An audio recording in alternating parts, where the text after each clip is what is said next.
Hello, I'm Chris Murphy. This is Weather Network News for Wednesday, September the 19th. Hot, hazy, and humid. It felt like the middle of summer in southern Ontario today, not like the last week of the season. Temperatures reached well into the 20s. The Humidex reading was 30.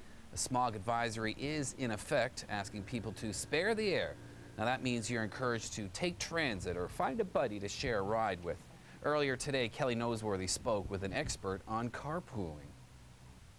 Well, it is a smog day here in Toronto, and what better day to talk about carpooling than on a day like today? And I'm joined by Ryan Lanyon with Smart Commute, who's going to tell us all about a recent initiative here in Ontario.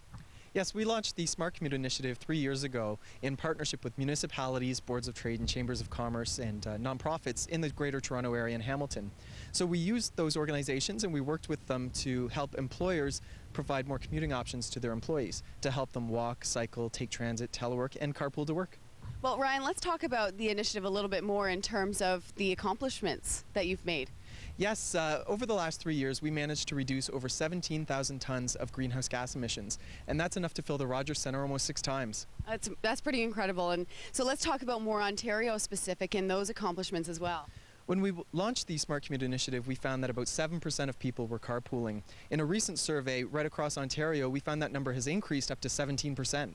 So that's pretty impressive. And I mean, it must be impressive for you and your team. Yes, to know that 1 in 6 people are carpooling across the GTA and Hamilton and the rest of Ontario is very good. And we offer a carpool service that helps bring people together. So it's nice to know that we're able to bring people together to share their drive to work and to reduce the environmental impacts of their commuting. Well, other than the obvious, why else would somebody want to carpool?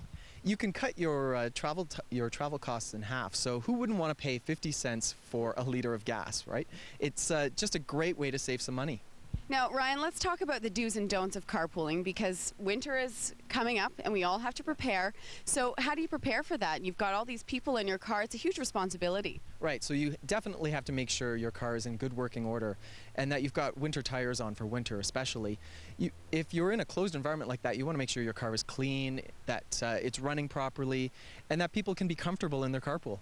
Now, you've got some folks out here that are helping us and teaching us a little bit about carpool etiquette and what you have to do to prepare for winter. So tell us about that. Yes, Goodyear's brought their laser track team to parking lots that are part of the Smart Commute program, and they're testing the tread depth of tires to make sure that the tires aren't too worn or that they don't need to be replaced so people can have a safe commute to work.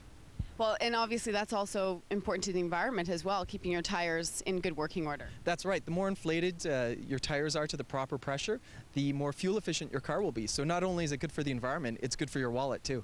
Ryan, let's talk a little bit about why somebody would want to carpool. Obviously, to help the environment is a big benefit, but how do you? Because a lot of people work shift work in Ontario and across Canada, so how do you do it? Well, we offer an online system at carpoolzones.ca that matches people up based on their travel habits. So if they commute at 9 in the morning, 5 at night, 11 at night, we can match them up and give them that option.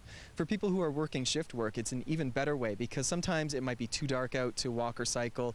You might not have great transit service to get to work, so carpooling is a really affordable option for you. Okay, Ryan, so I have to ask you, do you carpool? I do. I did just today and yesterday. I thought it was a test question. So thank you very much for joining us.